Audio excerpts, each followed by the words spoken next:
Are you thinking about making a podcast? Spotify has a platform that lets you make one, and if I can figure it out, you definitely can too. You can create your own content all in one place for free with zero hangups and even earn money as soon as you get started. Spotify lets you record and edit episodes from your phone or computer so you can go mobile, just like I enjoy to do.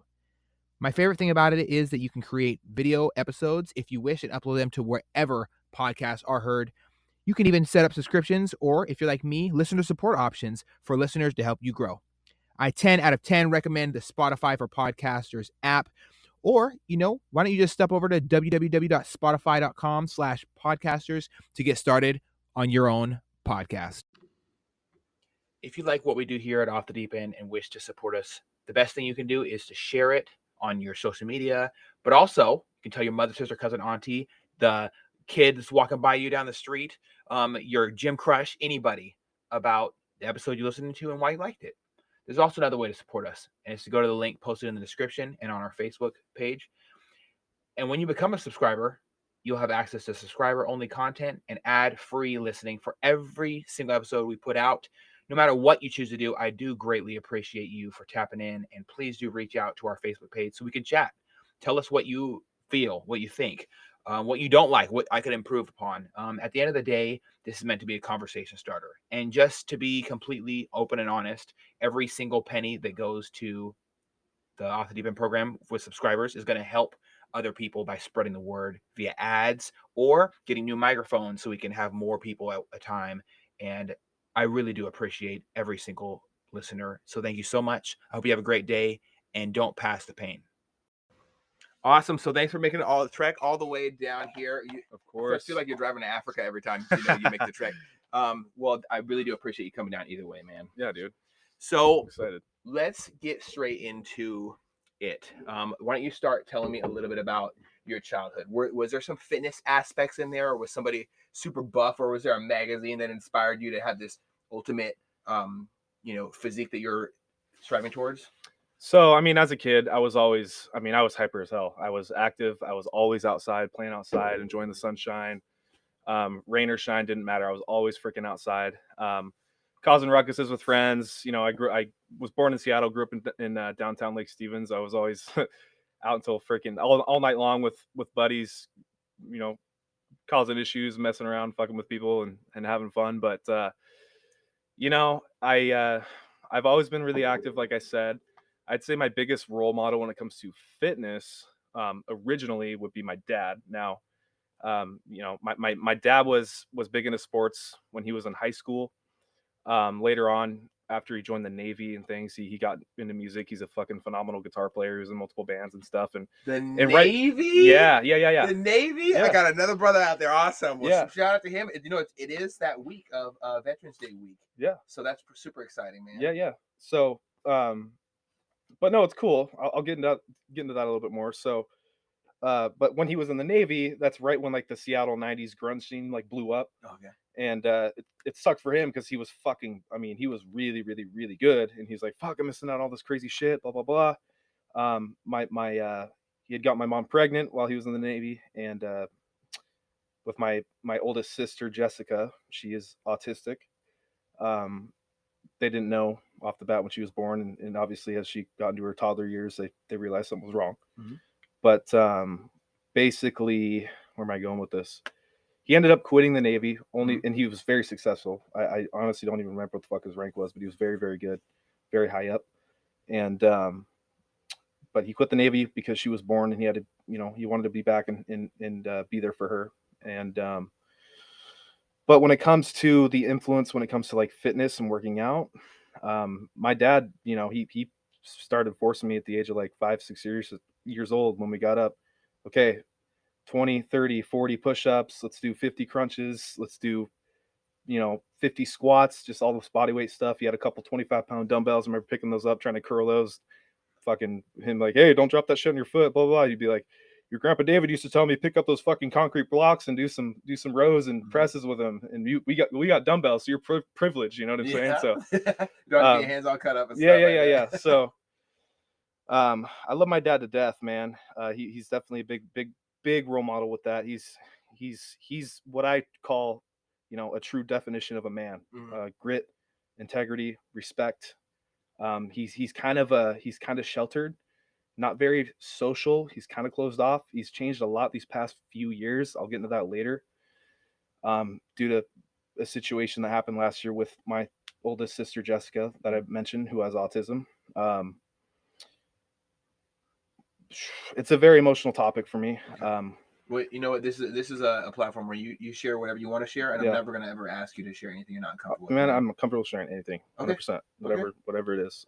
But I can get into that if you want me to. Yeah, absolutely. Please. This is just for your story to be put out and heard. Yeah. So and, I'd love to hear it. So let's see. Last year, when I decided to prep for my first show, when I connected with Brian, when you saw me at that posing seminar. Oh yeah. For the Emerald Cup in 2021, Ribic Productions here in Washington State. Decided to prep. It was like an 8 or 9 week prep. We had to cut pretty hard for that, but genetically, I'm naturally pretty lean, so it wasn't that big of a deal. Mm-hmm. I was also a natural athlete at the time, so it was, there's a risk if you're cutting really fast with losing muscle and stuff like that. But the overall package ended up being pretty good. But basically, I'll rewind again. I'm kind of jumping ahead here. On prep, I'd say about 1 month in, I get a call from my mom while I'm at Team Fitness in Lake Stevens working out. And she had walked into the living room, and my sister Jessica was passed out on the ground, pale and having a seizure. Okay. And they called the ambulance. They came and picked her up, and she was diagnosed with glioblastoma, which is cancer. It's a brain tumor in her brain. And sorry, I did not expect to start getting this emotional already, please, but man. It's okay. It's been really, really tough. That was a great challenge for me, especially being on prep for my first show at the time. And excuse me. It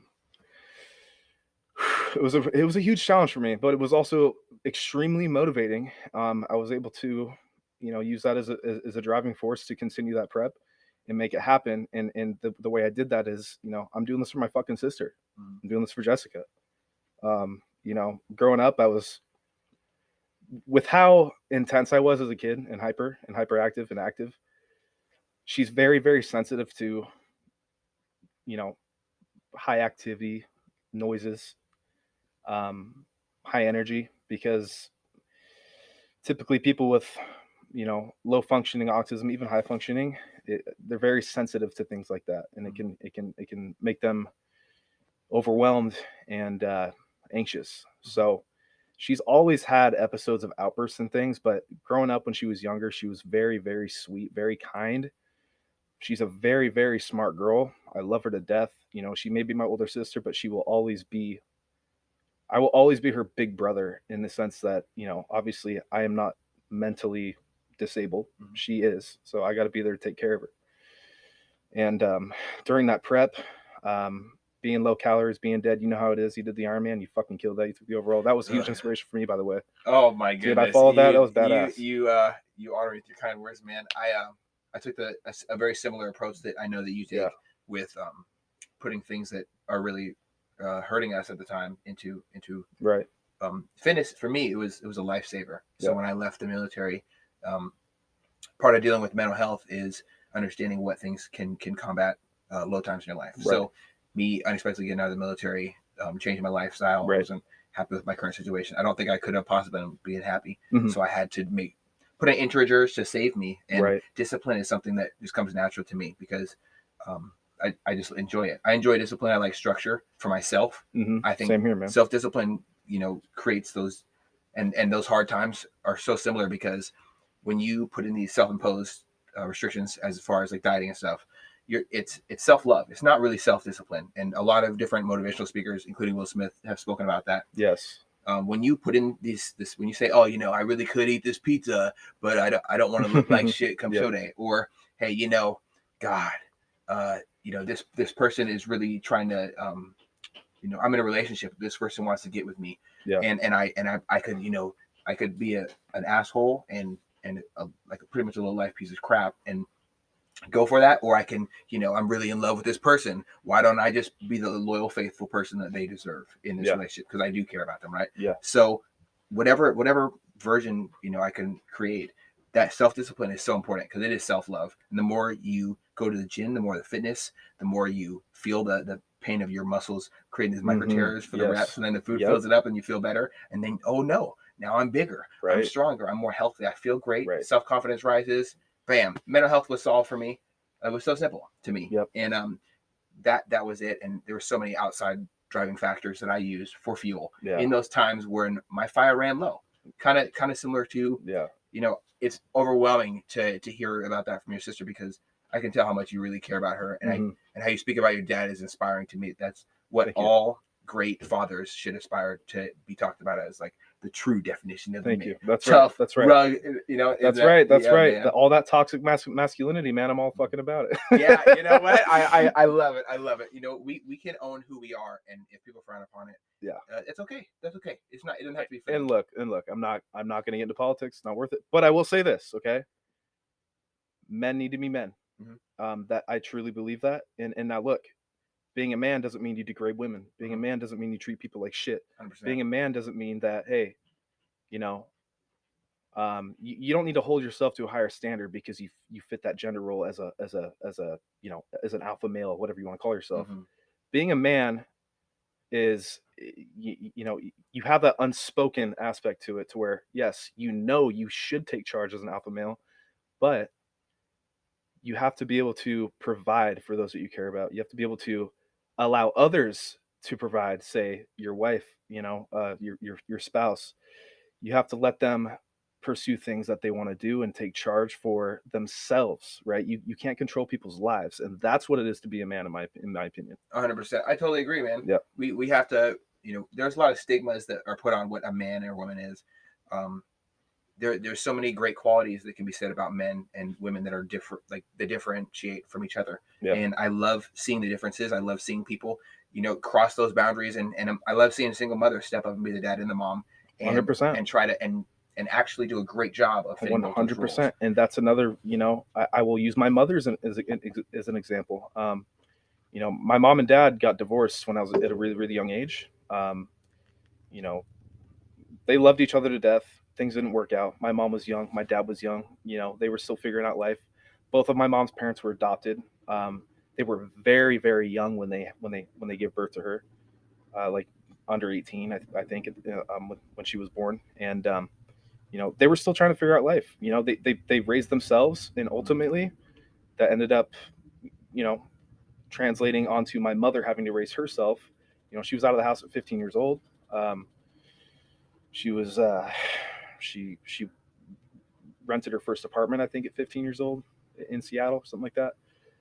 She ended up meeting my dad when my dad visited back from the Navy, I believe, at one point, and they got together, and it was true love. And but they ended up growing apart, and there's a lot of reasons for that. I won't go into that too deeply, but it is what it is, and I wouldn't change a thing, because everything that I've gone through in my childhood has made me who I am today.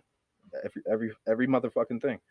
Growing up as a kid, I had a lot of resentment towards them for, certain things, like, hey, like, who can I trust here? I'm being told things from one side and being told things from the other side. Step parents are involved now. I went back and forth between love and hate between all of them. And now that I've grown and matured, nobody's fucking perfect, man. We're all human. People are learning all the time, the time. And I'm full of gratitude, and I have a lot more respect for them now that I've grown up and have a better perspective on life as a whole. I've told them that recently too. They're very proud of my growth in the past few years, and it means the fucking world to me. Now, coming back to my sister Jessica thing, I'm prepped for my first show. I want to talk about that a little bit more, because I had to during that entire time, the tumor in her brain, basically, it caused a lot of issues in the sense. It made her very, very aggressive. It brought out her aggressive side. I mean, she's very, very violent. She breaks things. She's a threat to everyone in the household. But we're doing everything we can for her because we fucking love her, and we don't want her to die. We want her to live, and we want her to finish out however, we don't know how much time she has left on this earth. We have no fucking idea, because She's on hospice. She can't go get MRIs and brain scans. She just can't. It's too dangerous. And so, we want to provide the best situation for her going forward for the time that she has left on this fucking earth. And damn. But there were many fucking times on prep when I had to sit there and hold her down because she was having violent outbursts, breaking things, throwing things, hitting people, hitting me, hitting my mother. It's very hard because you go through thoughts in your brain like, I just want this to end. I just want this to stop. And you want the best for her, but at the same time, it's like, man, this is this is really hard. This is really hard on the family. It's really hard for our mental state. It's really hard for my younger brothers and sisters having to grow up and deal with this shit. It's those kind of things breed, especially at a young age when you're vulnerable like that. For my other siblings, it causes a lot of social issues for them going forward because you're stuck in a box. And I grew up this way when she was more normal, but she was still autistic. So, having friends over and things like that, I mean, she still has outbursts, normal autistic outbursts because of her condition, just having autism, low functioning. And I'm ashamed to have been embarrassed about that when I was younger, extremely embarrassed about that. And I hate myself for that, but I do forgive myself for that too. Because it's not normal for everyone to go through that situation. Yeah. And autism is something that is exponentially growing. A lot more people are being born with it. A lot more people are developing it. A lot more, especially through things like social media and Facebook, Instagram, whatever it is. People have platforms to connect on these types of things, and it's a lot more. It's normal now, right? Mm-hmm. It's a lot more normal. People don't really bat an eye anymore. I remember being younger and going to grocery stores and something setting her off and she starts screaming and flipping out and looking at people, everyone's staring, being like, what the fuck is going on over there? What's wrong with her? Like, hey, calm her down. Look, man, she's autistic. She's having an episode right now. Fuck off. Yeah. And being a young, vulnerable kid, it was embarrassing and it was really, really hard for me. And now that I'm older, I don't give a shit because it is what it is. And like I said, people understand now. And even if they don't, fuck them. Yeah. Fuck them. They got to learn. At the end of the day, that's your sister. And more importantly, this is someone it's just a human being. Like, we don't ask, no one wakes up and asks for something that can stop them from living the best possible life. That's right. From having them. That's right. But you know what? Every single disability doesn't have to be a disability. That's right. I have one of my good friends from high school had a brother who was autistic, and he was we went to school, and it wasn't like a segregated school. Mm-hmm. Everybody was integrated. There was times where people who were low functioning autism were able to come and just be one of the people, and we treated them with the exact same standard what they should be treated with. Right. It's so amazing the gifts that these people have. Mm-hmm. I would thing probably chop off my left hand if I could play the piano, as if I hummed a song or named or name a song and ask him if you know how to play it. My buddy Mac's brother could play it. You know what? There's never took a piano lesson in his life. Just do it. It's so funny you say that. My sister Jessica is an amazing piano player. What? Amazing. What? So here's the thing. My dad's musically talented, obviously. Uh-huh. My mom's musically talented. Those genetics passed down. I used to play guitar. I used to play drums. I still do here and there. If I can pick it up and wing around and figure shit out. And it's one of those things where if you have a natural talent for it, just like bodybuilding, posing, things mm-hmm. like that. If you have a knack for it, you just understand what an aesthetically pleasing look is when it comes to anything. You can kind of freestyle and come up with your own things and just know that people are going to say, wow, look at that shit. You can make it original. You don't have to copy other people and do the same kind of things whatever it may be, posing, bodybuilding, music, whatever, right? Truly talented people when it comes to music, they're not reading sheet music. Mm. They're fucking around and improvising. Yeah. Because they hear it, because they're not tone deaf. They have, they recognize pitch. They can match pitch. They can play tunes, stuff like that. They can improvise, like I said. So anyway, that's something I also learned from my dad. He can pick up a fucking guitar And my brother is an amazing drummer. He's a fucking badass on the drums. He's a fucking metalhead, and he's a fucking beast. He's bad. I love it. I love listening to him play. You know, I'm not really a huge like metalhead, but I like all kinds of music. I like song is good. I vibe to shit if it sounds cool, because again, it's all about connecting with something. And you know, if you have a knack for music and a natural capability to, it's also about a respect thing, right? Say you're listening to a genre of music, I don't really vibe with that, but hey, I respect it because, wow, look at what they're doing with this. Okay, they're passionate about it. They're putting all this fucking crazy work into it. You get what I'm saying? Yeah. So I understand. It takes hours in the studio to create, right, and to create masterpieces. Like, man. So coming back to that, on prep, when my sister was diagnosed with that, going through all those struggles, with the violent outbursts and everything, the main thing that calms her down is music. So we'll put on some classic rock because that's what she loves to listen to, and she will vibe out, and that will most of the time calm her down and put her at ease. And on prep, I was, you know, trying to figure out what song what do I want to use for my classic physique posing routine. And my sister was always thinking about 24/7. And I remember walking down to the room to check on her, making sure she was okay late at night. And a Pink Floyd song was playing. It's called "Shine On You Crazy Diamond," I think. Oh yeah. And it's really cool. And when I walked in and heard her listening to that and kind of relaxing, I was like, I'm gonna use this for my fucking posing routine. So I use that song. So the posing routine for classic physique at the amateur level has to be trimmed to a minute long, 60 seconds. So I found TikTok video. Yeah. So I found the perfect 60 seconds that I wanted to use. And you know, when you have like a sentimental connection to something like that, it makes it so much fucking better, because you don't think, you just do. So I do have a natural talent for posing, and I can freestyle pretty much anything, but with that added aspect to it, it just made it so much easier. And I came up with my routine in like probably an hour tops, and just kept going through it and adding little things as I wanted to. And I remember going to Brian's house one night with him and Tara, and he's like, all right, you want to go through your routine? I was like, you know what, I was going to save it for a surprise, but I want you to see this. So I put the song on, went through my routine, looked at his face, and he was just like, dude, wow. He was like, do this again, because I want Tara to fucking come in and watch this. Brought his fiance Tara in. She watched it, and she was just like, dude, that was fucking badass. And so I was like, fuck yeah. And that gave me some serious confidence going to the show. And when I when I walked out to that routine, I forgot about the crowd, forgot about the audience. It was just me, the fucking lights, and me and my feels, and thinking about my sister Jessica. And fuck, man, it was a huge turning point for me. And it's something I'll never forget, man.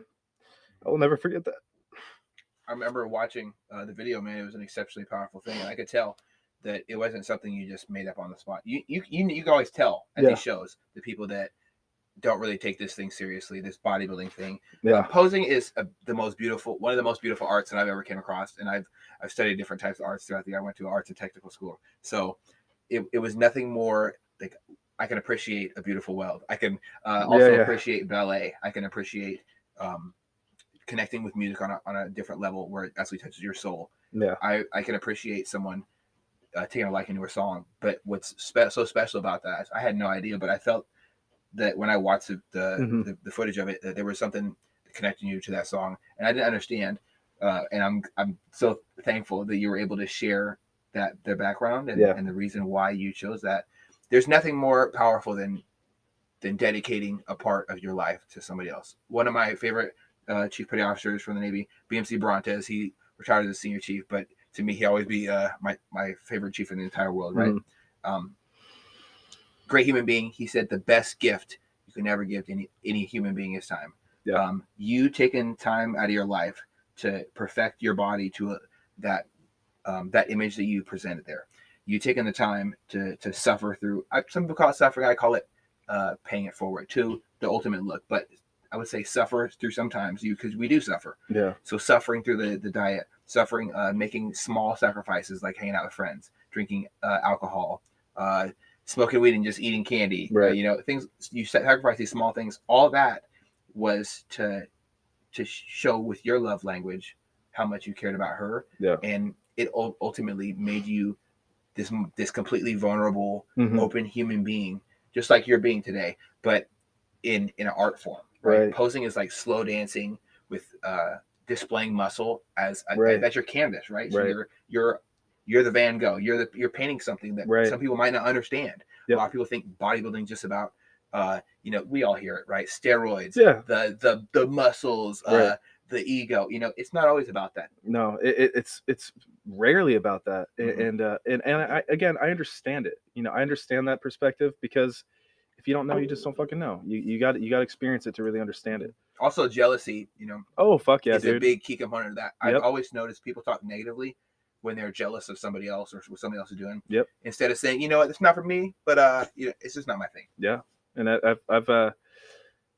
I'm very overwhelmed with the amount of crazy freaking support that I have, and people cheering me on and wishing the best for me and congratulating me on my success these past couple of years. But I also hear all the negative shit, and you know what? I fucking love it, because as cliche as it is, you hear a lot of people, I feed off that shit, blah blah blah blah blah. It's like that shit used to really fucking get to me. Mm-hmm. It used to really, really, really get to me, and I let it, because I'm my biggest critic, and I'm very, very hard on myself. I always have been. Coming back to that posing routine, like the slow dancing thing, I had a very, very time opening up emotionally as a child, probably up into my late teens. I mean, this is really recent for me. I've always had a very hard time opening up emotionally, and bodybuilding is the fucking reason that I have changed so much when it comes to that. Think of it this way. You're standing on a fucking stage in these tiny little trunks, squeezing your goddamn nuts and fucking dick in front of everybody. Yeah. Right? You're butt ass naked, getting your fucking spray tan, getting your glaze and all that shit. And that spray tan is cold as fuck. Cold as fuck, dude. That is the coldest shit. Major shrinkage, ever, dude. It's the worst. So put a little perspective out there. Yeah. Right? 14 degrees. You're on the side of a ship in just your coveralls. Yeah. You get your sweatshirt, your jacket for somebody else, and a cold ass ocean wave on the coast of Virginia washes over the edge of the pier, soaks you, and you're still out there for another 3 hours. Yeah. Spray tan's colder than that. Yeah, dude. Okay. Well, you're also like fucking 4, 5, 6% body fat, and you're cold, covered up in layers all day long anyway. And so when you're backstage carb depleted, you're still carbing up and drying out, so you're not even full yet or pumped up backstage yet. So you're sitting there freezing your goddamn balls off, getting spray tan, and having the fan pointed at you to dry it all off. It's like, oh my God, when is this gonna end? But man, it's we gotta start talking about Brian here. So I've known Brian for a misconception is that I met him in 2021. I've known him for probably since like 2013. Just because I've been going to the gym for, let's see, I started working out probably in like 8th grade off and on, but not consistently, because I was also in sports and things, right? So my off season, I'd go and hit the weight room and do my weight room for football and all that stuff, because that was kind of a requirement. But I ended up, I was extremely competitive. I loved the sports. I was very good at them. I was very athletic. I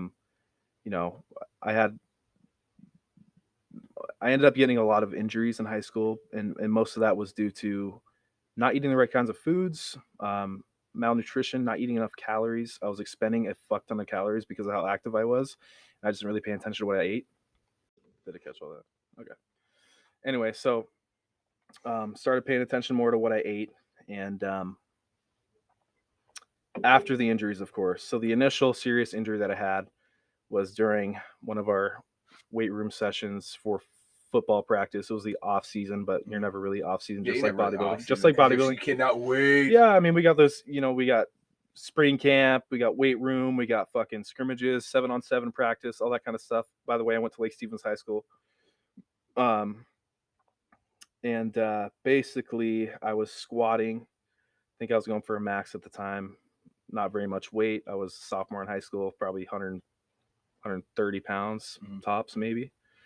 Lean bean, man. But basically, my hips shifted a little bit on the bottom of the movement, and I felt a pop in my lower back. Ooh. And it was a fracture of my L5 on the right wing. So basically, the right wing of the vertebrae that comes off like this had a little fracture in it that ended up kind of traveling more and more because the athletic trainer at the high school, had me convinced that it was a fucking back spasm. And so he kept digging into the thing and working on the thing.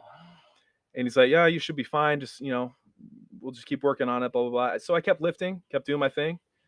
Ended up getting like numbness and tingling in my lower back, and it was causing me a lot of fucking pain. So I finally went in and got x-rays. Turns out it was a fracture. Brought the pictures to him, and he like kind of shit himself because he's like, oh fuck, I don't want to lose my job now. Yeah. He's like, okay, so no more massages, no more, trying to rub this thing out. You got to sit this out, man. So I know it's be exceptionally painful too. Yeah. The whole, a piece of your back is kind of pressing in the nerves and skin and muscle tissue and stuff. So I think this was after, I'm trying to think when this was. I think this was after football season, right before track season, actually. So basically, I go into track. It wasn't completely healed, but it was like good enough to where I was like, okay, well, I'll just muscle through it. I'll be fine. I was a long jumper at the time and a sprinter, and I was doing my long jumping practice. I jumped almost like 20 feet in practice, which was pretty damn cool. But the way I landed, and I had extreme pain right when I fucking landed. I was like, God damn it. So I messed it up even more. I had to take time off of track. Flash forward, my junior year, going into my junior football season, I had made a shit ton of progress because of the fact that I had fallen in love with the gym, and I was doing the weight training for football. I was going to the gym on my own, Lake Stevens Athletic Club, downtown Lake Stevens. I was eating a shit ton of fucking calories. It was not all clean. It was dirty as fuck, but I got away with it because I had a high metabolism genetically, and you burn a certain amount of calories going. Exactly. But basically, I made crazy improvements that season. I ran, like a 4.7 40 or something like that. My bench and squat went way up. I was like the strongest kid in the weight room, including like all the linemen and everything. And I went to my brother, being the metalhead. He's like, hey, let's go to fucking Pain in the Grass. The Pain in the Grass concert that's in Seattle. It's like 99.9 KSW thing or whatever. Oh, yeah. So we go to that. He ended up convincing me to go into the fucking mosh pit. And this was right before our like spring camp, I believe, for football, which is like end of the season going into summer. It's kind of weird, but basically, I was moshing, having fucking fun, like running into people. Then this big ass dude gets thrown into my leg from the side. My right leg, his like shoulder or something, my leg was locked out, and he landed into the side of my right leg, right where my knee was. My whole lower half of my leg from the knee down, my shin came out 90 degrees to the right. So my leg looked like a 90-degree angle, the wrong direction, right? So I ended up dislocating my kneecap, fracturing it, fracturing my femur, tearing my MCL, spraining my ACL. Thank God I didn't tear it. They were really surprised I didn't tear it because of how far it moved. Yeah. But my joints naturally are pretty flexible, so that's the reason why I didn't tear. All kinds of damage in the joint, and I was out for the season. Damn. Fell into a really, really deep depression because of how much progress I had made and all the hype I had from my coaches. And it was really, really, really fucking hard for me. And I became kind of closed off. I stopped being as social as I normally would be. I showed up to practices and everything to support and stuff, but it got to be too much for me, because I couldn't go out there with my fucking brothers and battle out and have fun. Mm-hmm. And I stopped going. I stayed at home and did nothing. And I said, you know what? After a while doing that, I said, fuck this shit. Picked up my crutches and I went back to the gym. So I was going to the gym in my crutches with my big ass cast on my knee and hobbling around like a freaking weirdo going to the gym and hitting the goddamn weights, and I kept hitting it hard. So then I got the clear to go back to practice. I was going to play in my first Friday night game, and the Thursday practice right before, I practiced my ass off. I was going to go the following day and play in the game. Wake up the next morning, and my knee was swollen as fuck again. Oh God! And I couldn't play. And once again, right back into that deep depression. And you know what? I didn't even go to the fucking game. Didn't even go. And we lived close to the high school. I could hear the game happening, and I was sitting in my room crying. Sitting in my room crying. And I wasn't. Injuries I gotta say, the injuries might be the most difficult thing for people to who don't do sports, who don't do athletic things to understand. Injuries or make or break. Yeah. I never thought that I would have a horrible car incident that led to my back being jacked up. That's right. I heard about that. It stopped me from being able to pursue bodybuilding. Like when I got to like 209, and then I was going to do a cut, but my back was just having to get out of the car was so painful at that point. I took taking time to rehab, but as soon as I was getting ready to get back into bodybuilding, bam, surprise, 5 months ago I tore 2 things in my shoulder, and I'm just now at the point where I can start exercising again normally. So that's why you're doing the physical therapy right now, because of the shoulder thing? I'm in my last. They had to recertify and authenticate my claim because they didn't. You normally don't have to rehab this long, but I have to do another 12 weeks of physical therapy until I'm able to be normal again.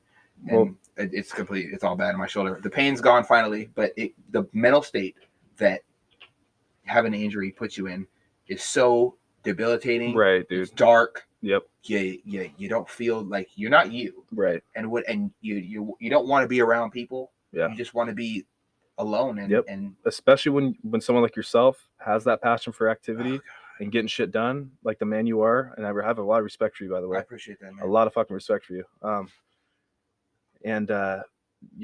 love how outspoken you are about your opinions and your views, but at the same time, you're very fucking welcoming, and I resonate with that a lot.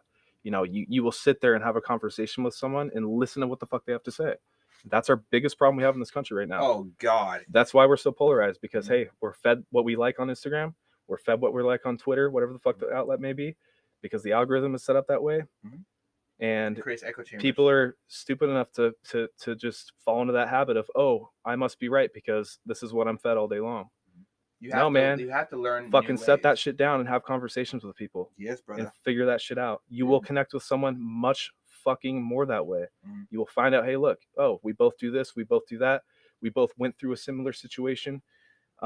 Regardless of your sex, regardless of your fucking race, regardless of what you want to call yourself, regardless of what you claim to be, I don't give a fuck if you call yourself a goddamn unicorn. Yeah. Just don't push that onto me. That's all I ask. That's all I ask. Yeah. I really don't care. If you're a transgender, be you, man. I don't give a fuck. I really don't. I will love you as the person you are, because if we have a connection, that's all that matters. Yeah. That's all that matters. Raw and authentic honesty will always make, and to touch on how polarized we are, man, and I don't want to go too deep. I know. But I do want to be honest. It is so important for us to break down these walls that separate us as human beings and really get vulnerable and get, you know what, you almost apologized earlier for getting emotional. Never apologize for being emotional. Being raw and authentic as a human being is so essential. Yeah. How many people have been told in their life that it's not okay to cry, that it's not okay to be upset? Yep. It damaged me as a child. Damn right. Thankfully, my mom worked really hard to tell me that it's okay to cry. So now I cry. Damn right. But, and back to the toxic masculinity thing, man. Yeah. People complain about that. You got to realize society has fed us, has fed us the, I'm trying to word this right, the standard for what it makes. Exactly. Right. So we have, it's changed a lot in the past few years, obviously, past 10 years or so. But back in the day, to be a man, you don't fucking cry. Never. You don't show your emotion. That's how I kind of grew up, and that's the persona that I kind of thought that I had to take on to be a man. That's kind of how my dad is. And going back to Jessica again, my dad, man, has changed. My whole family this past, not just myself from like the bodybuilding and everything that I've been doing, my whole family has grown and changed so goddamn much in the past few years because of my sister. like I said, my parents getting divorced. My family fucking hated each other for years. My sister going through this thing forced us to come together and get the fuck along, because we got to do this for Jessica. Mm-hmm. And common ground. It has grown my family so fucking much. And, you know, all the past resentment that they had towards each other out the fucking window now. And we have so much more respect for each other. It makes me really goddamn happy, man. It really does. And my dad, going back to what I was going to say before, like I said earlier, he was pretty closed off, kind of antisocial. He's the resemblance of the old kind of man, Mm-hmm. you know, zero emotion, grit, hard work, which is still an important aspect to have, but you got to be able to open up and express your feelings. These past few years, he has gone above and beyond in terms of opening up and expressing his feelings and showing love. And you know, he's not a hugger. He's not a kisser. This past few years, I've given him more hugs, I'd say, in the past year than we ever have in previous years. And it's really cool. And it's just pretty wild how these things work out. 100% it is. And I'm truly thankful and blessed that, you know, the hardships you face as a child, growing up, as an adult, whatever it may be, are what make you who you are now. It may make you the wrong kind of person. In the best case scenario, it makes you the right kind of person. You have to understand that, you know, not everyone has the same kind of intellect or level of being able to process things and having a good understanding of society and how things should, quote unquote, be, I guess. Mm-hmm. But if you have the right surroundings, the right environment, you know, you can really learn to have a better appreciation of things like that. And I'm try not to get too vague here and stay on topic, but I think you know what I'm saying. I definitely do understand what you're saying, man. Yeah. I know you don't want to get this taken down. I've had a couple taken down. I've had a couple taken down already. You know, I also want to say that you're 100% right for how you're wording things and how you're trying to get things across. We can all, it doesn't matter where we start, it matters where we finish, man. And it's so similar with fitness and bodybuilding, and everything that you deal with as a child, it sculpts the future. Yeah. You know, that is the same for the childhood of our athleticism. And when we start this training, like, you've gone through injuries and you persevered through. Right. You went to the gym even though you couldn't do legs, but you still did the upper body. Yep. I have been out of, you know, unfortunately the pills they put me on when my shoulder tore, they didn't deal with anything to help my pain or my sleeping. All they did was make me feel nauseous all the time. And it kind of not hurt, I would say, but I wasn't moving for it to hurt. So I've lost a lot of weight. I'm building it back now. I'm super excited about that. I see that, dude. I'm going to be starting. My chicken's defrosting right now. I start dieting tonight. Yeah, fuck yeah, I'm excited for you. And then I'm going to hit up Brian and get back on the plan. And that's what's hopefully, hopefully do something special, right? That's what's up. But what's up. We should get some workouts together tough, too. Dude. I'd love to work out with you, man. But awesome. Just be ready to pull off when some you're ready. plates. When you're ready, yeah. Be ready to pull off some plates. Hey, man. Whatever it is, dude. Whatever it was super humbling though. Yeah. Getting jacked up and not being able to function. But back. Can I come back to the injury thing real quick? I'd love to hear about it, man. So, you know, blowing my knee out, going into my junior year, hitting the weights, whatever. Had a full recovery after that year off of football, and then the summer, and then getting back in my senior year. Again, a huge fucking blow up of progress that I had. I'd say 30 to 40 pounds of fucking pure muscle I put on. Completely natural, you know, all in it high takes school. Is time and effort. Exactly. For real, and consistency. And I was a late bloomer, so when I was still going through puberty and I was blowing up as I was fucking lifting weights and eating all those goddamn calories, hitting the weights really hard, learning from a lot of people around me, how to train, how to bodybuild, but also stay functional because I was in sports and do the sport athletic movements, the hang cleans, power cleans, squat, bench, deadlift, but also doing the accessory movements to train for hypertrophy to grow muscle. Mm-hmm. So I had the best of both worlds. And, you know, it translates to a lot to what I do now as a trainer for helping people. You know, not everyone wants to be a bodybuilder. Not everyone wants to be a power lifter, right? Most of my clients are in there to get in shape and feel better about themselves. So I resonate, I figure out what their goals are, and I help them with that. So again, I'm getting ahead of myself here. Going into my senior year, made a shit ton of progress.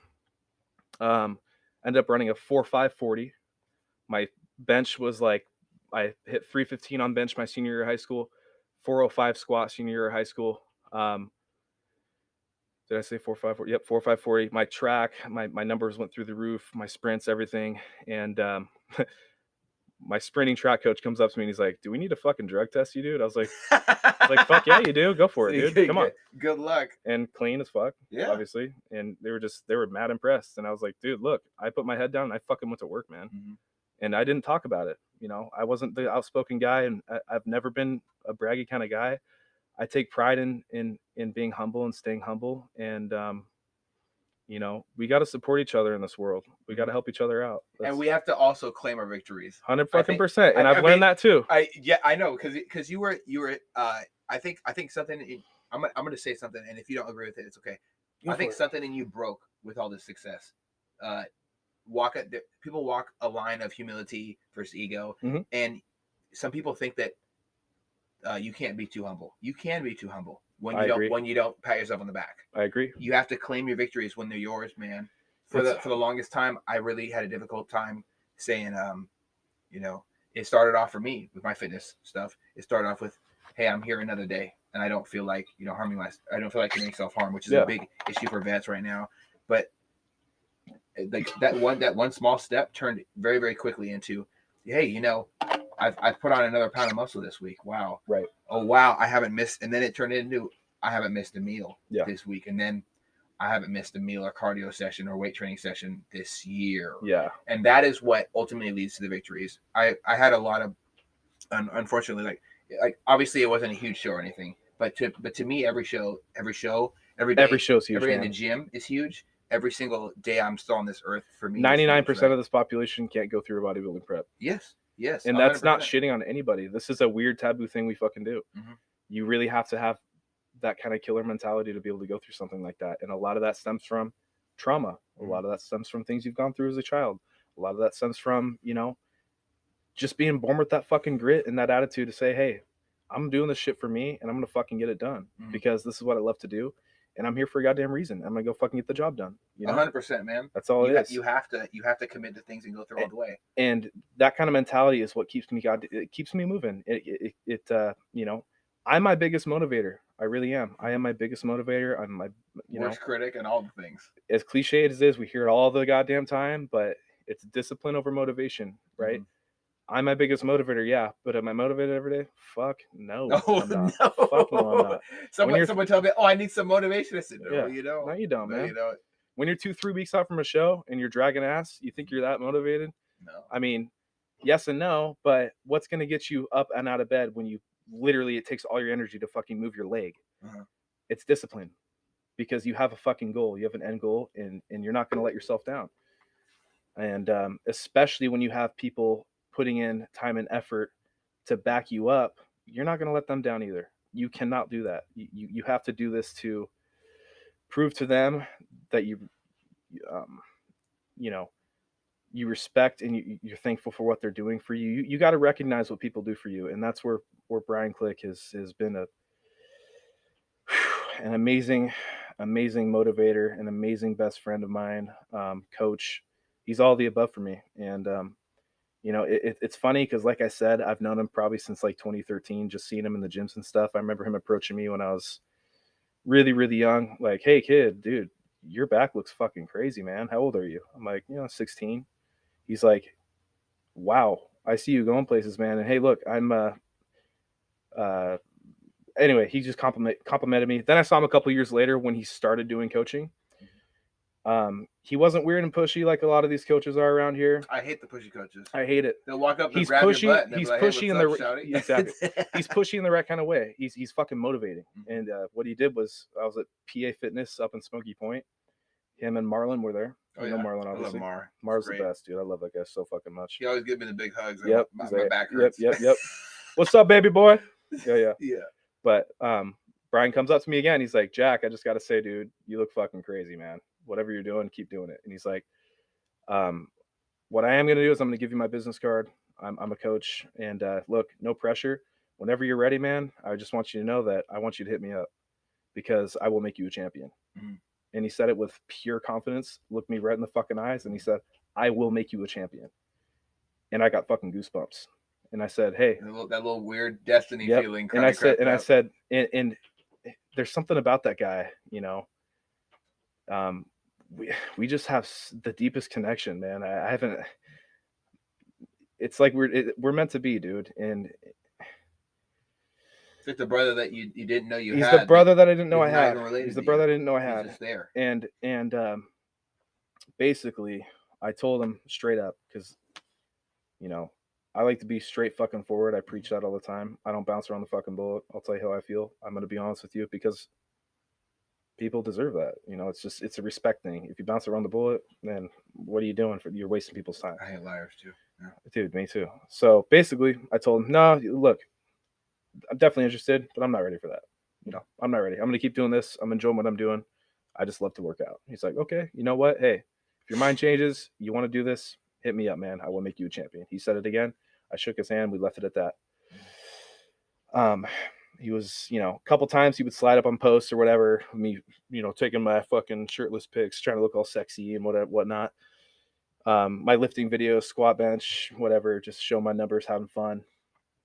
Just giving me props. And it's also sticking your flag in the soil. That's right. On a new number or a new height that you never thought you could reach. That's right. It was just being proud of myself. Making a leap across a gap in a mountain and catching that last little piece with your fingers and saying, "Oh shit, I didn't die." Yeah, right? Yeah. After going to squat and then your back is jacked up. Yeah, it dude. does feel like that, right? Yeah. But basically, you know, 2021 comes around. He hits me up. He's like, dude, we're having a posing seminar coming up. I really want you to come. No pressure. If you don't want to do it, you don't have to. I'm just saying it's there. If you come, that'd be freaking awesome. Yeah. I was like, you know what? I'll think about it. He slides up again a week later. He's like, hey, man, you decide on this yet? I was like, you know what? Fuck it. Let's do it. Yeah. Why not? Yeah. Roll the dice. I came. At that point, I was convinced that I was going to be convinced. I was like, you know what? This is probably going to happen. Whatever. The Emerald Cup was coming up. I was like, I'm not doing that fucking show. It's in like 8-9 weeks. Yeah.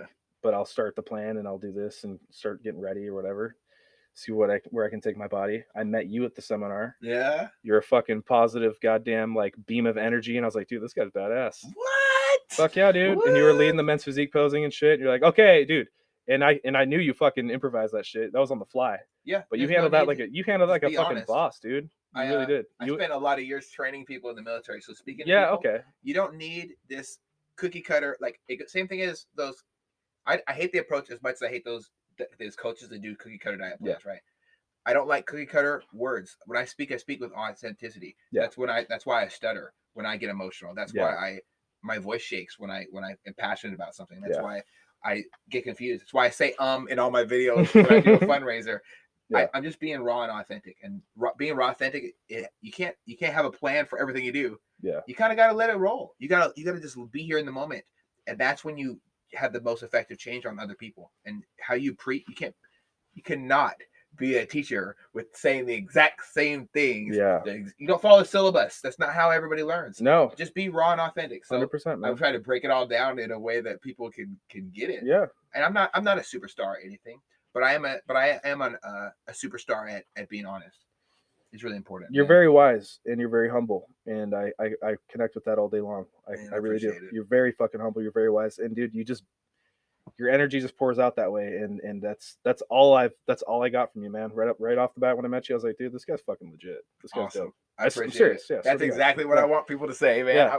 I'm gonna toot my own horn, but I really do want people to look at me and see the exact same person every single time, but a little bit better and a little bit less hesitant. I spent a lot of my life being scared fucking little boy, and I spent other parts of my life being overzealous and trying to do what everybody else is doing and trying to figure it out. And I spent a lot of times being angry and heartless and a horrible person, and other times being full of love. You know, when I look at my wife's eyes, I have to be the same person but better every time. I want that for everybody.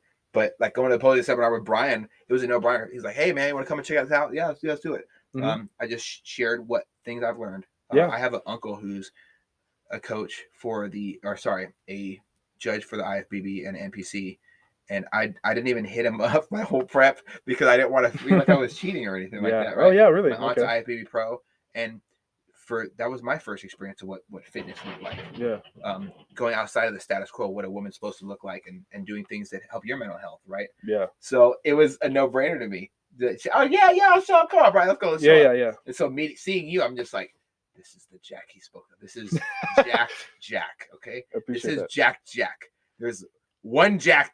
Okay, it's you. All right. Appreciate that. And there's my boy EMT Jack as well, who's also jacked. But I call him EMT Jack because he's EMT. I love EMT. Yeah, yeah. But I cannot believe seeing you for the first time. I saw, and I'm going to be honest. I don't. If this sounds like I'm fanboying, it probably is true. I don't care. I am fanboying. I looked at someone and said, this is someone who has the type of sebum or golden era or whatever the hell that these classic physique judges look for that's missing. Mm-hmm. A lot of times people drink too much Diet Coke during their diet and their stomach gets inflamed as they get ready for and bubble gut shows up when we're tampering with the high level of competitors. Yep. I don't see that happening to you. The biggest thing I hate seeing a turtle shell on someone's stomach when it comes to bodybuilding.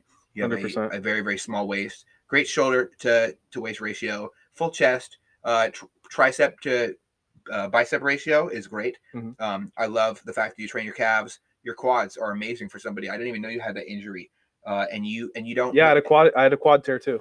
And that's disgusting, dude. I had a quad tear during my senior year of fucking track. There's another injury. Yep. Oh man. That knocked me out of going to state. Neglect one thing. There's not one stone, and Brian said it, and you said it. I do not regret one stone unturned. Like every single little crab on the beach, you go look for those little crabs on the beach. You found them all. Okay, you got it figured out. Your psoriasis, your how the shark teeth line up with your abs. How you don't go too crazy on your obliques because you don't want them to make you look fat. You got it all, man. For the first time, I was like, wow, this guy's gonna do it. He's gonna go exactly where he wants to go, and it's not a matter of if; it's a matter of just when. And as long as he doesn't, as he's put on the blinders and focuses on a goal, and then he takes off the blinders after he achieves a goal, and then that day's over. Okay, back to the goal. Next goal, right? You're someone that can take this pro because you have exactly what it takes. And I've studied physiques for a long time. I've had quite a few injuries that including a heart incident that kind of took me out of the game of being able to work out profusely. But I'm slowly creeping towards being able to do my 3-hour weight training sessions that let me put on the 70 pounds of muscle. I wasn't always a muscular person. I was 125 pounds. Yeah, man. And 35 pounds when I left the Navy. Yeah. Because I was so depressed and just shriveled up. Yeah. But with the right coach, with the right diet, you can achieve any single goal you like. And that's why I chose Brian Cook as my fucking coach. So meeting with Brian was something interesting for me. I was with a big group of people who were frustrated with my current coach. I'm not going to say his name because it literally isn't worth it. No need. Literally isn't worth it. I know what you're talking about. Pretty much everybody knows. Yep. But going into leaving a coach, I tried a couple different coaches. He wasn't my first coach that I tried. I tried the hitting up IFBB Pro online, who I thought looked good, and they got the cookie cutter bullshit. Exactly. That's another huge misconception. I'll let you continue. 1 second. Sorry. Huge fucking pet peeve of mine, man. Look, it's not about. Okay, look, the IFBB Pro title, it's awesome to have as a credential. It's going to help you in terms of like business, getting clients, whatever, right? That doesn't mean fucking shit. How did a pro get a pro? They probably had a fucking coach, okay? Yeah. They had a coach that taught them what to do, okay? Most of these pros, most of these top guys, all their shit's monetized, okay? They have an automatic, okay, let's send the same plan. Let's tweak it. A few little fucking things. This person's a little bit lighter. Let's pull 100 grams of carbs out, send them the same exact diet plan. Let's send them the same training plan, whatever. Don't actually communicate with them. IFBB Pro doesn't mean jack shit. At the end of the day, it's a card. And just like a training certificate, it's one way to compare this is to a training certificate. Yeah. So if I went and got my training certificate to be a personal trainer, I could let my body deteriorate to shit and still get a job at LA Fitness. Yep. And it's 24-hour fitness. Yep. Not knock on the corporate, because a lot of corporate offices never even go into their business. Yeah. But this is a real thing that we face. And another thing is this. The top Olympia fucking coaches in the world, none of those guys are IFBB pros, dude. Yeah. Look at Hani Rambod. Look at fucking Chad Nichols. Look at all these guys. Did these guys compete in bodybuilding? once upon a time, but not very long, right? Breon Ainsley's dieting coach. Yeah, he's some dude that he's some nutritionist guy. Yeah, he's just some nutritionist, right? And he's got it figured out. Yep. It all comes down to the passion, right? It all comes down to the love for the sport, being being really, really invested in having that passion in what you do. It's not down to having a fucking pro card. These, like you were saying earlier, bodybuilding, it's not. It is, but it isn't a selfish sport, right? I would say self-focused, maybe. It's self-focused for sure, but a lot of pros are doing this for themselves because they're trying to progress their own fucking wins or whatnot and status. Okay, so if they're still competing at that high level, you really think they're gonna?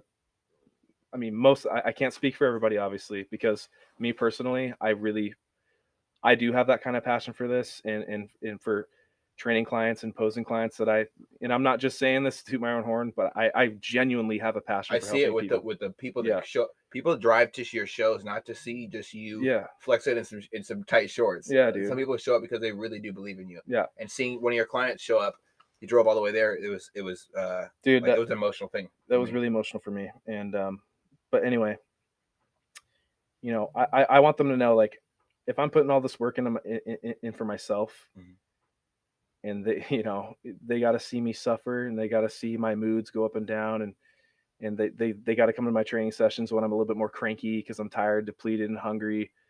I want them to know that I'm going to give them just as much effort as I'm giving myself for my goals, because it's a commitment, man. It's like a kid. It's like having a kid. It's like having a dog. It's you got to be there to support them. It's selfish as fuck if you have someone who's paying you for your knowledge and your help and your expertise, and you're giving them a half-assed fucking cookie cutter diet plan. Cookie cutter diet plan. You're just telling them they're doing a good job and not changing exactly anything. Then what's the point? So positive affirmations are great when you're in a dark time. If you're aspiring to do something like the show I want to do, some of the worst, most horrific things I've ever seen in my life cannot compare to what it's like to experience somebody misguiding you who you put your trust in. Not just that your money. Yeah. Like when I started this bodybuilding thing, I wasn't just an elevator guy, like clocking $100 an hour on overtime and $50 an hour regular time. I wasn't that, and I damn sure haven't been that while I was injured lately. But like I didn't start off with that. I was wiping down tables, working 70 hours a week, wiping down fucking tables. Wow. As a busboy, a fucking busboy. Wow. I went from being in charge of 250 people in the military to a fucking busboy. Wow. Overnight.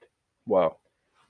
I cannot tell you what it's like to put money towards somebody and have all your friends and you're in a part of this awesome crew, right? Getting it all figured out.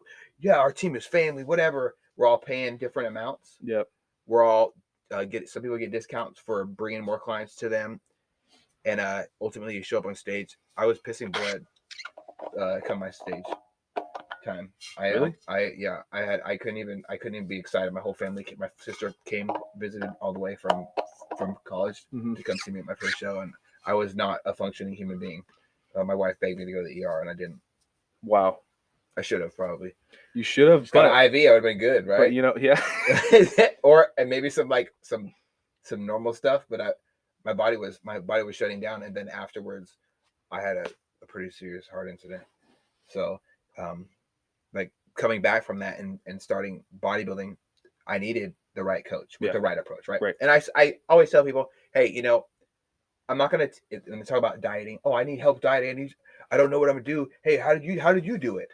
So, okay, well, I started myself. Right. I did the research, and then I found somebody who I trust to do it better.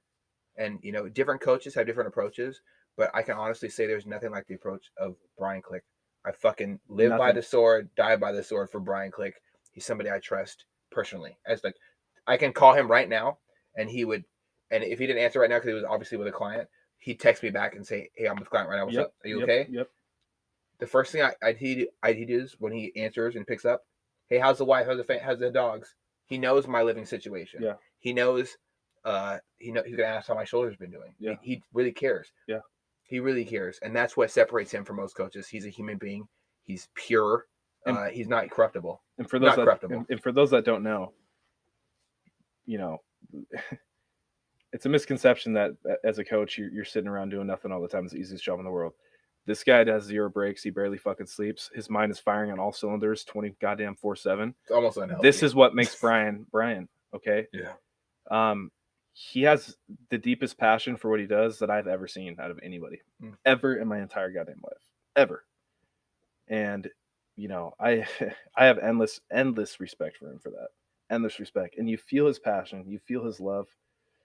You know, one thing that really touched my heart with him is, you know, I always say him and I were destined to meet and you know, destined to be brothers for life and cross paths in this life and fucking kill it and make names for ourselves. One thing that he told me, you know, his brother passed away. It was the most, it's difficult, man. Yeah. His brother passed away.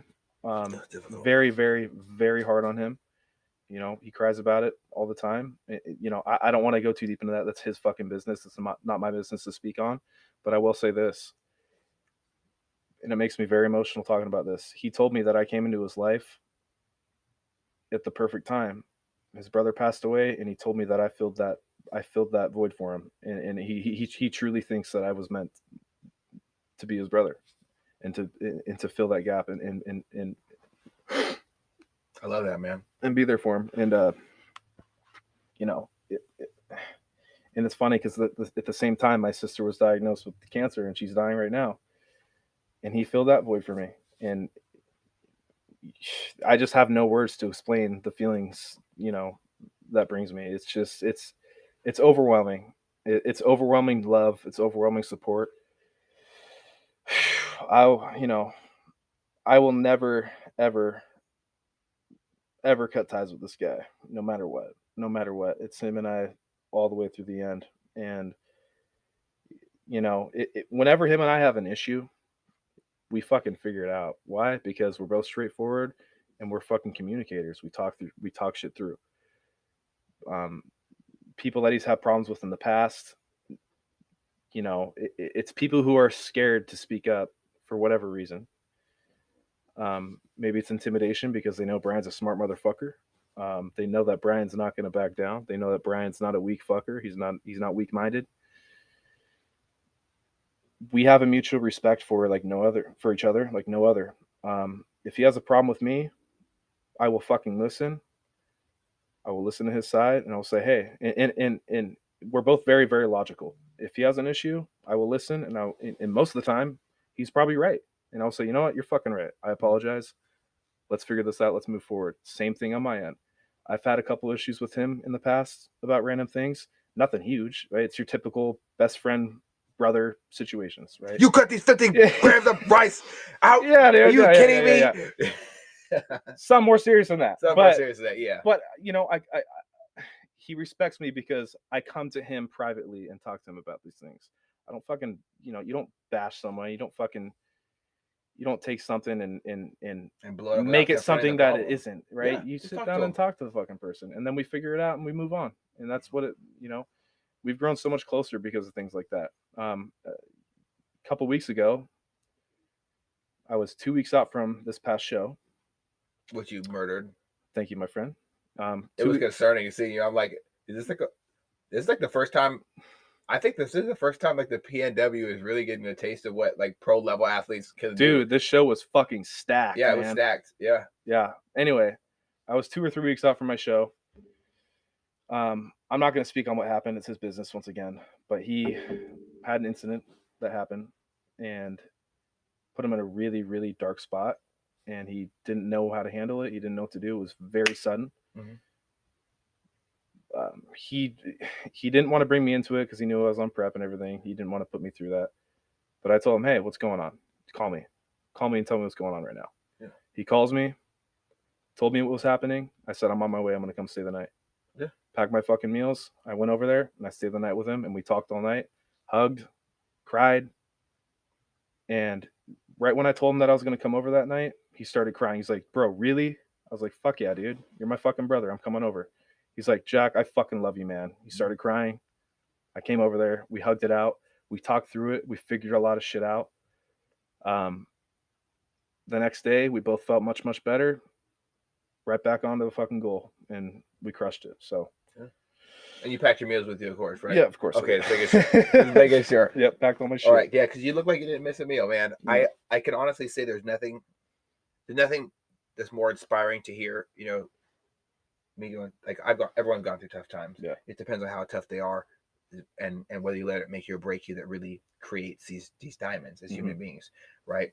And when you're, pressure creates diamonds. It's not. You know how there's so much life and things that happen and time that passes to create these diamonds in this earth, and it's very powerful because not like we can take a look at that object and say, oh wow, it looks pretty on rings and shit, right? Yeah. Rappers put it in their chains and shit like that. That's cool, I guess. Yeah, whatever. What's looking at a trophy is very similar for me. So seeing your trophies, you don't even. It seems like you don't even. These trophies don't mean anything to you anymore because you're there and you realize you've kind of graduated above the level of trophies to where it's about the experience. It's about creating something more than that. Yeah. And your art, obviously, right? So that's true. With bodybuilding, and you going through and having very close interpersonal relationships with Brian, and going through this training with him, you guys have became just brothers, right? We all have these avenues we take in life, and it might not be the easiest avenue. We might have tremendous loss. Brian was a brother for me when I lost. I didn't. My brother abandoned me, and he died last year. I did not know that. I'm sorry, man. Yeah, really DUIs, sorry. Man, shit happens, dude. Killed in a DUI incident, and wow. As we lose people in our lives, we do have these holes that are, and sometimes the right person's there at the right time to help you not really fill the hole, but to make it a little bit better. Yeah. To look at that hole and be hurting, It's not to fill the hole because the hole needs to be there for you to grow as a person. Yes. It's to say, hey, there's a way out of this fucking hole. And there's more to life. And there's a lot more that's going to come in the positive aspect of life. And, get back on your feet, keep fucking moving. As cliche as that is, once again, another cliche saying, get the fuck up and keep moving. 100%, man. You can't sit there and expect life to just happen to you. You got to go out and get it. That's so what is next for you? Okay, let me just run back. People say Jack Larson, right? And the Triple Crown winner, he doesn't usually walk with just one, but multiple overalls when he shows up at the show. I don't know why you can't pick a category. You show up peeled. You show up in shape. It's obvious you don't skip a meal. I don't even know if you need to pump up backstage. And those are the people for people who don't understand. Those are the people you gotta look out for. The people backstage that don't pump up. I know you're cold during your prep because you're always peeled. The proof is in the pudding, right? You can't, when it's showtime, you can't authenticate or try to reinvent the wheel and say, okay, here, we got to do a wrestler's cut and put you in the sauna for hours to lose it. No, you're there. Yeah. Either you show up full, peeled, and water depleted so that your muscle is beautifully showing, and then you get the spray tan. I love it. All these things come into fruition. Yeah. Come together to put your idea of what you were supposed to look like into fruition, and you don't see it as an athlete. As far as my experience goes, you see it as a coach, and as you get closer, you're in his vision of you saying, okay, I got this many reps, I got to do this meal, and it all comes together, and boom, you're on stage. There's trophies at your feet, and you're flexing for a picture. Yeah. Obviously, people on social media will be able to see, oh God, I got another one. Wow, what's that? And they'll draw inspiration from it. What is it? What is this defining factor that creates that connection at the end between your coach's plan and your plan connecting at a head? Other than the brotherhood, because you already touched on that a little bit. The defining factor that connects my plan and the coach's plan at the head. Explain a little bit more. So for me, it was very simple because I just had to trust him and go balls to the wall and do exactly what I need to do. Right. But try as hard as possible. I didn't see, like, he said, okay, we're cutting more carbs. I'm like, yes, cut those carbs. He said, okay, we're adding another 5 or 10 minutes of cardio. Good. Yeah. He said, I'm gonna wake up. He said, if it's hard, cut it into 2 sessions. I'm gonna keep it in one session. So what's it for you? So here's my response to that. Anything that you're doing as a newbie, as a rookie, I think that aspect is completely off the table. Mm-hmm. You just got to fucking do it. Yeah. And if you're hiring a coach, you're hiring a coach. Listen to your fucking coach. Mm-hmm. If they end up being a fucking whack coach, you learn from it and move on. It's as simple as that. You got to take some risks in life, right? Yeah. But if you're hiring a coach, do what your fucking coach says. Now, obviously, if it's obvious what they're telling you is fucking crazy and ridiculous and threatening your life, threatening your mental state, to an extent, prep's going to threaten your mental state, right? It's going to make you stronger. But if it's really, really threatening your life and your well-being, and they're telling you things to do that you know you shouldn't be doing, then say, okay, fuck this. I'm firing you. I'm moving on. I'm going to try this on my own, or I'm going to hire somebody else that I trust more. Mm-hmm. Now,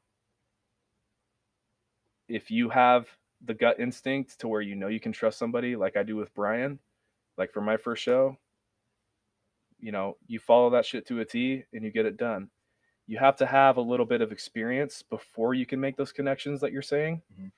So now I'm at the point, now that we have the chemistry we've built, the experience, the 4 shows behind me, the 3 before this 4th show that I did, I know things that work for me. I know my body much better. I know how to train. I know my weak points. I know what I need to bring up. I know my strong points. He knows them as well because, you know, we're tight. He's my coach. So now we can both feed each other data and help each other out at this point because we're both, you know, my level of expertise, my level of knowledge has drastically, you know, improved because of that, because of the work that I put in, but also because of what he has taught me. So, you know, we feed off of each other now. Ultimately, I listen to what he tells me to do, but sometimes I'll bring something up and he's like, you know what, that's a really good point. Or I'll give him some insight on how I'm feeling, what I think we should incorporate, stuff like that. And that's what makes a good coach. They're willing to listen. They you know, it's not, you know, you can't magically come up with a spell, the perfect best case scenario for somebody. You have to have a little bit of history with that person, and experience with them to be able to move forward and improve, right? So oftentimes, you know, you get a coach, you get a client. A coach is always learning. You know, nobody's body is the same. Nobody's mental is the same. Nobody responds to foods the same. People have food allergies. People have, you know, preferences and things like that.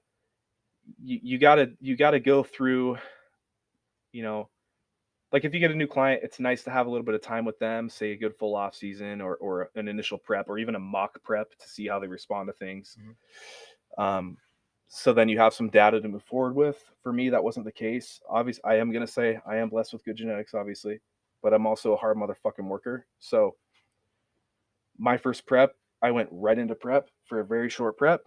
And I said, fuck it, let's do it. And Brian said, fuck it, let's do it. Because he had the confidence that he was going to be able to bring me, you know, to my best look ever initially. Now, that was my best look ever at the time, obviously. Obviously, I've drastically improved since then.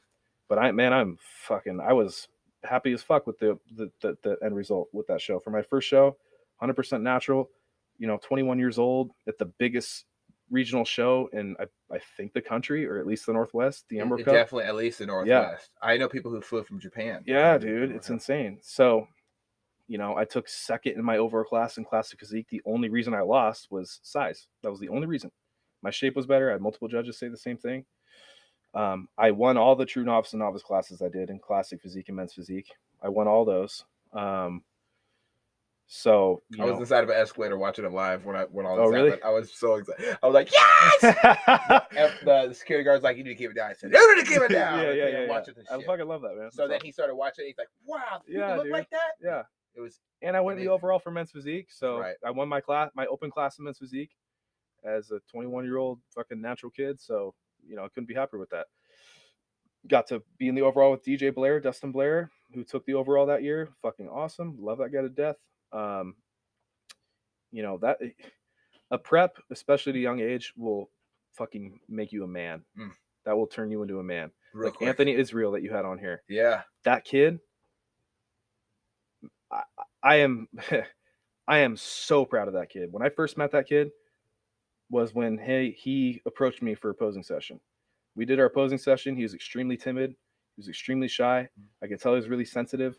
And when I was trying to tell him, yeah, hey, fix this angle. Like, no, do this, do that, do this, blah, blah, blah. You know, I could tell he was a little, kind of nervous, and which is okay because I understand. But you also have to be able to, you have to be that, you have to give people tough love, especially in something like bodybuilding. You have to be stern. Yeah. But you also have to have love behind it. You have to tell them, you have to allow them to understand that you have a sense of respect for them. And after he did the Emerald Cup this year in 2022, man, his first show, he has drastically, I mean, he went from a little boy to a fucking man, and I am so proud of this kid. I met him when he was like back when he was like 16 or 17. That's right. I forgot about He that. was like 16. Yeah. Yeah. It was when he walked through the front door of my house, I freaked out. Yeah. I freaked out of excitement. I was like, oh my God. Yeah, it dude. was night and day. It's really, is it? And the things that he went through as a young kid, I listened to your podcast with him too. Oh God, it was difficult to listen. I had no idea he was being treated like that. Man, I didn't either. I would have gone to the school and waited outside for Dude, their parents. fuck yeah, or man. Something. Mad respect for that kid. Mad love. He looks up to me, and it means the world to me. I love that. I love being a motivator for people. It makes me feel really, really good about what I do, and I just couldn't be more proud of that. So that's what makes a true leader. Yeah. Knowing the people that do look up to you, and being proud of that. Yeah. And not saying, oh yeah, look at me, peasants. Yeah. No, it's not about that, right? And that's where No, the man. ego,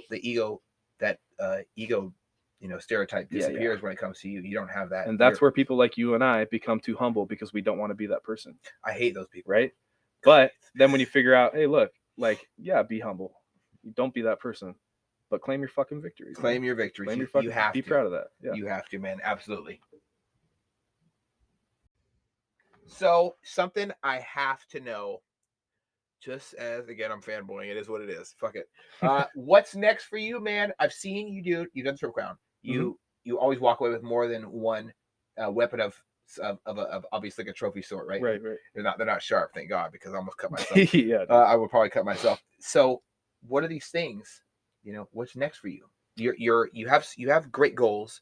You have a pro level physique. Mm-hmm. You're adding on to it. You've been working at this thing since you were in your teenage years, right? Without even knowing it, because we don't always know. Right. And you've been fitness inclined. And there's pictures of me at 4 years old flexing for the fucking camera. Okay, there it is. You should do it before and after. Yeah. Like that 10-year challenge thing, right? So what's next? So 2021 was my first season of bodybuilding. 3 shows, 5 overall titles. Couldn't be more fucking happy about that. By the way, these wins are not, obviously everyone's heard the first however many minutes of this podcast we've had.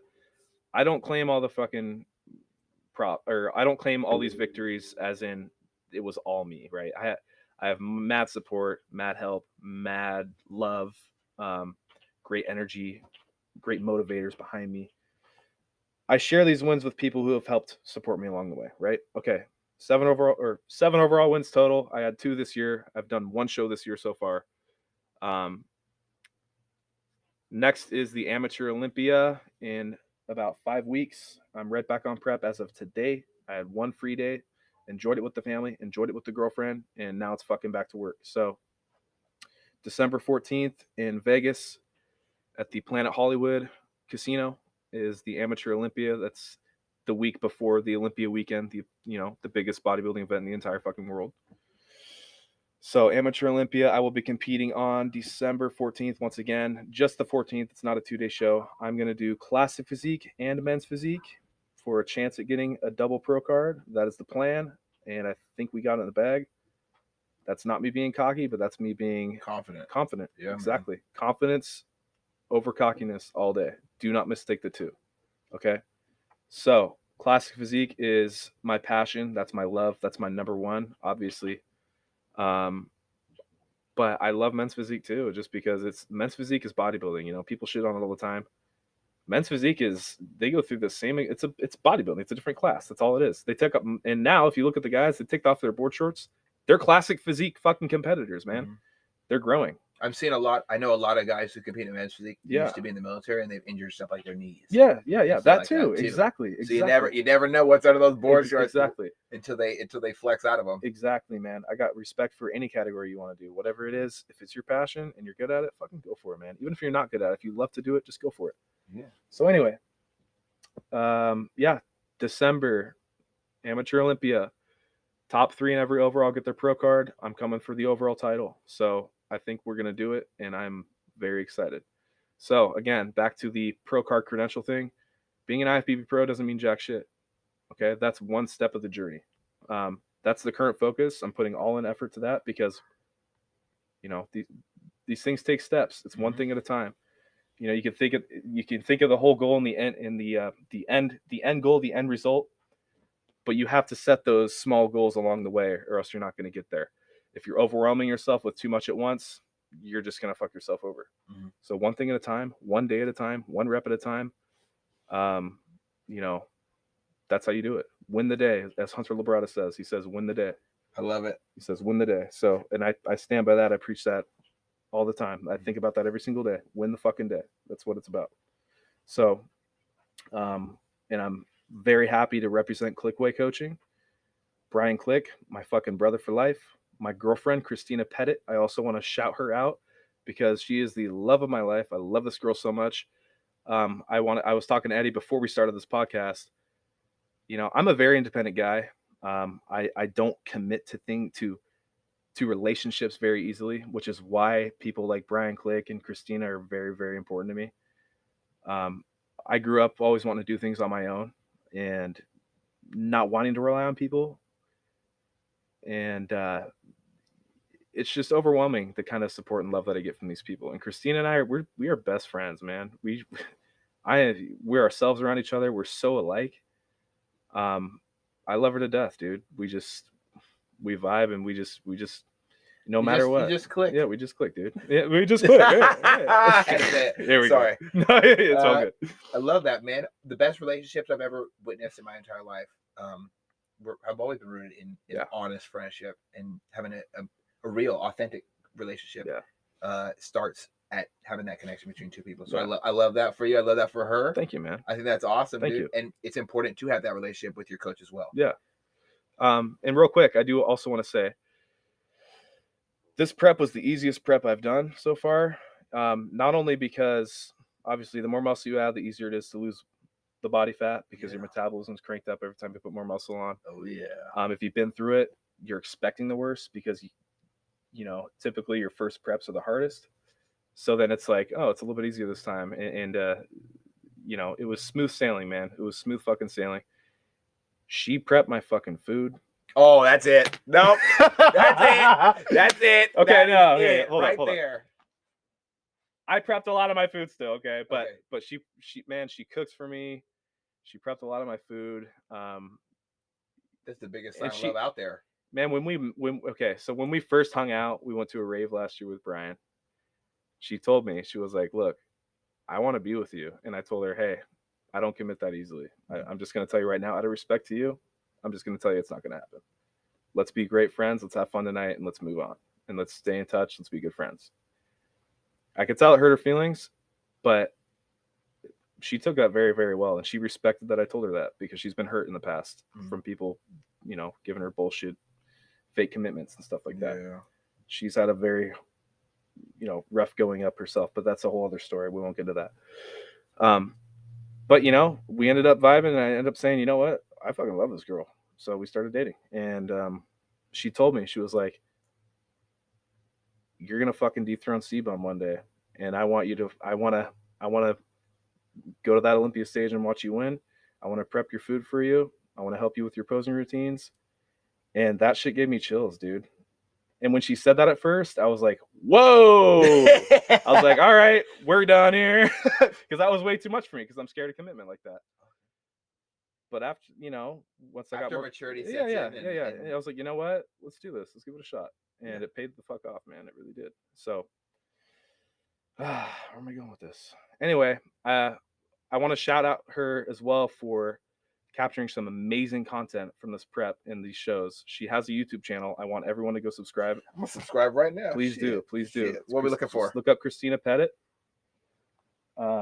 She posted a part 1 and part 2 of the show day of the whole depletion and water cutting process, drying out and carb loading.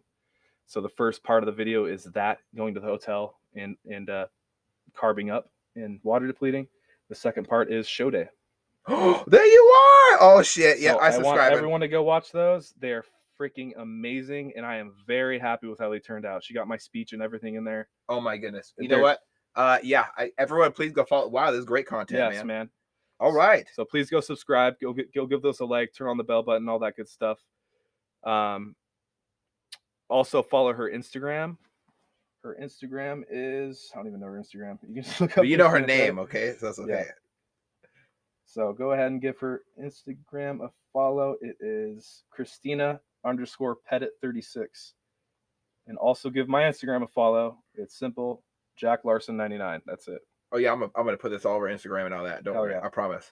Yeah, we're gonna get you all dialed in. And I also want to say I'm gonna be coming out with my own YouTube channel after New Year's, after the Amateur Olympia. I'm gonna upload those same videos and all the content we get from show day at the Amateur Olympia as well. Wow. And then I'm gonna start coming out with a lot more content after that. Awesome. After I'm a fucking pro. Well, let me know. Let me know what I can do to help out with that. Of course. I'm super excited for your new venture. Of course. I love her ventures. I think that's great. Yes. I'm gonna be watching all these while I eat food, and please do. And in between my breaks and stuff like this, and kind of play catch up now because I'm behind in videos. Oh my God. Dude. But I love what you're doing, man. I think that I've already said it before, but you really have this thing dialed in. I've always been able to recognize people who have something different about them that doesn't normally appeal to other people, and it's this really easy word. It's called perseverance. Perseverance doesn't mean, oh man, I spilled my coffee, so I went home and made my own. Fuck Starbucks. It's not like that, right? Yeah. It's persevering means doing things like going through extremely turbulent times at home, and having a difficult relationship with yourself as you try to love your sister as going through a tough time. Having the courage to speak up and say, you like who your dad is now, and you also appreciate different parts of him previously. Having the maturity to say, that's their relationship story to share. And perseverance, to me, just shines throughout all that you do, man. From dieting to the cardio to the training clients, and you put exactly the same amount into yourself as you do to them. And that's what separates you. And my posing clients, man, I have a huge passion for helping these guys. I love it. I fucking love it. And to watch their faces on stage when they know they're fucking nailing their poses, and their posing routines are on point, man, it gives me fucking goosebumps, and it just feels so good. Here's one more thing. One more thing about my dad. Man. One more thing about my dad. When we went to dinner yesterday, he's like, "Man, I just want to say this, Jack. When I was watching the other Clickway male athletes up there doing their posing and stuff and their routines, without even knowing they were on your guys' team, I said, Jack fucking posed that kid." He said, "I can tell. It's very, they have that similar flow, but it's unique to them, right? So posing, they're just like you were saying, there's no cookie cutter way that works for everybody, right?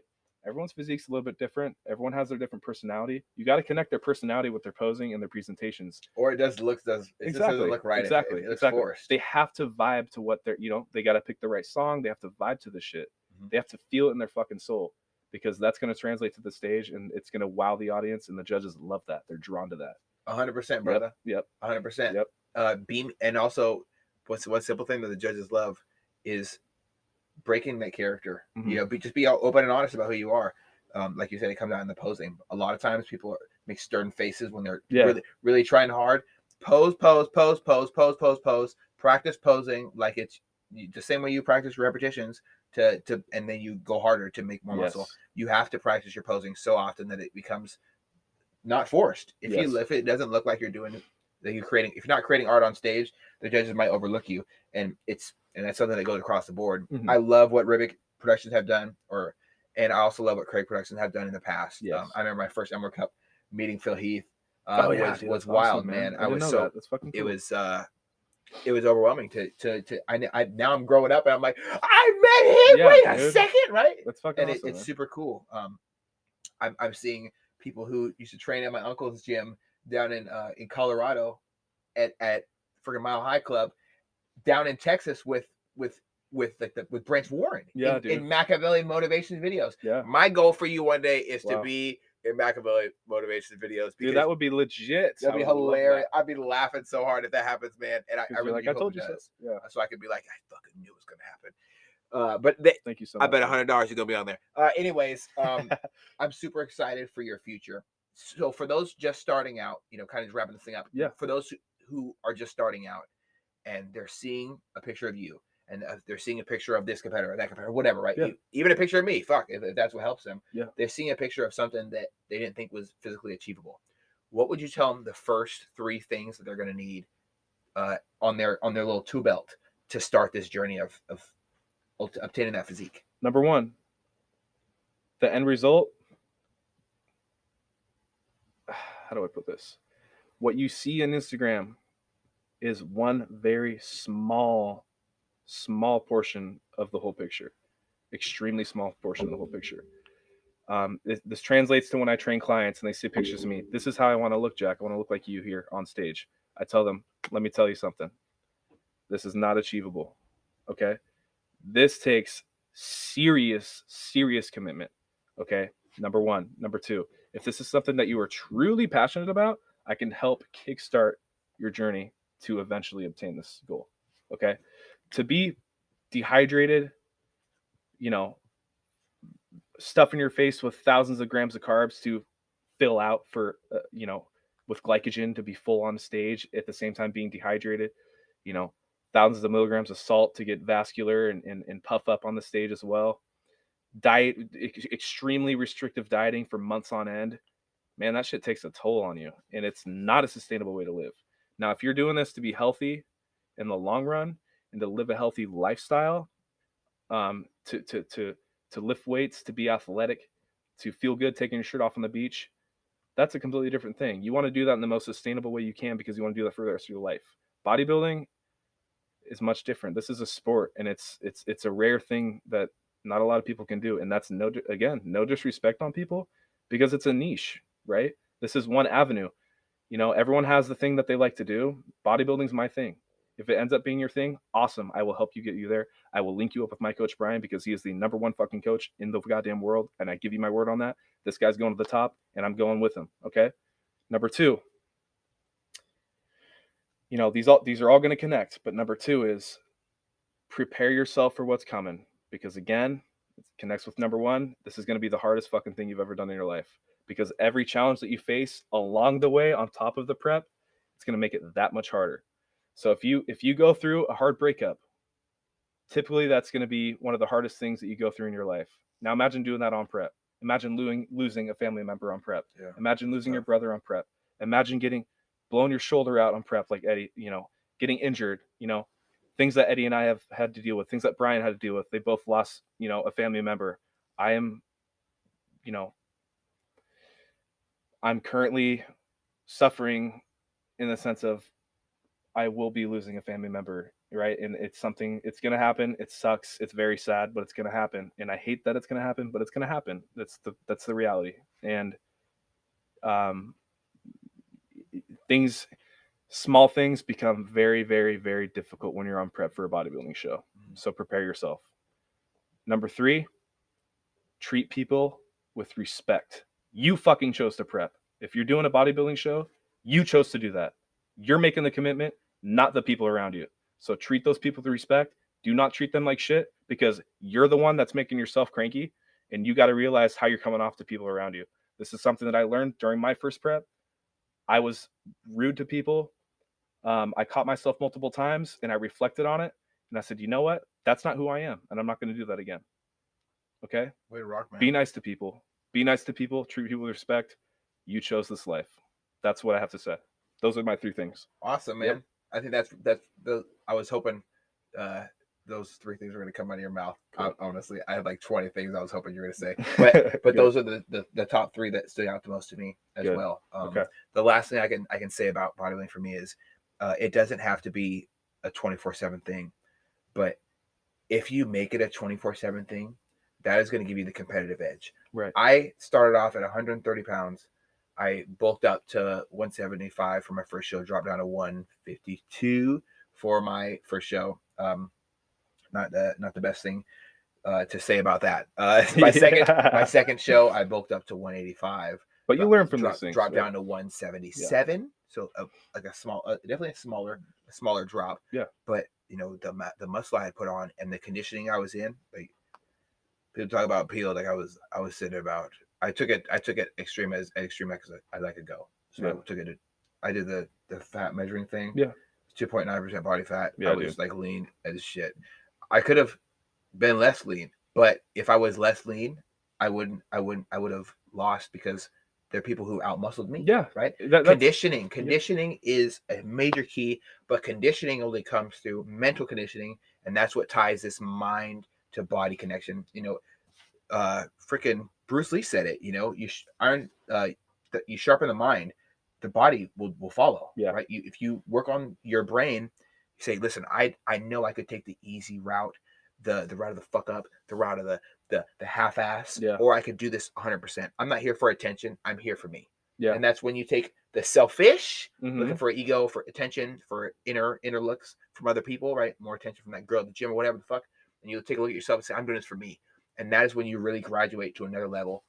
100%. And these serious competitors that are winning shows, that are taking more than one overall category, that are taking any overall category, are showing up committed with not just the right coach with the right approach, 100%, but also committed. So if you have somebody in your team that you want to beat, and there's been people who talk, like I've had people in this area who've belittled me and talked shit about me as far as a competitor, trying to throw me off my game. I'm not going to let them induce stress that produces cortisol that fucks up your look. If you're so focused on me, you know what? I actually am happy you are focused on me as a competitor, because that tells me I'm doing something right. So you have to embrace that. But that mental conditioning, it tells you your fucking presence is known, motherfucker. Your presence is known, and 100%. People are looking at you. Why? You're a shark in the water. You're a fucking threat. And why are you a threat? Because they can see your sheer fucking willpower and your passion that you're putting into this. And it's not only about your physique. You have a fucking great physique, and you have mad potential. I know the progress you're about to make is going to be impeccable once you're 100%. I'm excited for you. That, I've seen your look on stage at the Ironman, and I know you're about to absolutely fucking crush that shit in time. And I'm excited for you, Eddie. And again, once again, I look up to you. I really do. And I have a lot of respect for you. And thank you so much for having me on this fucking podcast, man. I wouldn't trade it for a second, man. Yeah. I always try to be super, super humble when I get a compliment, but it's hard to be humble when Jack the Ripper, Jack the fucking Ripper has told you that's the new name, man. So I do appreciate that, Thank man. It means a lot to me to hear you say that, because I know you're a straight shooter as well. Yeah, dude. So I appreciate having you on. I want to talk offline with you after this about this, but everybody, thank you so much for tuning into another episode of Fitness. This is going to be the season finale of our first season of Fitness. And on a high note, I would say, please do look up Jack Larson 99, I believe it is, Jack on Larson Instagram. 99. I memorized it. I know. I've done my homework. He's not just a Triple Crown winner. He's not just someone who Christina Pettit's YouTube, please. Do not miss it. I'll put them all in the description, and I'll be making sure to shout them out on Instagram as well. So if you're not following me on Instagram or our Facebook page at Eddie Lowry, Off the Deep End Podcast, please do. Here we talk about a lot of things that are not spoken about. Mental health is huge, but what's tied into that often when I give people advice about how to overthrow these dark times or how to deal with difficult things in our lives, there's no reason to take the easy way out and pass the pain.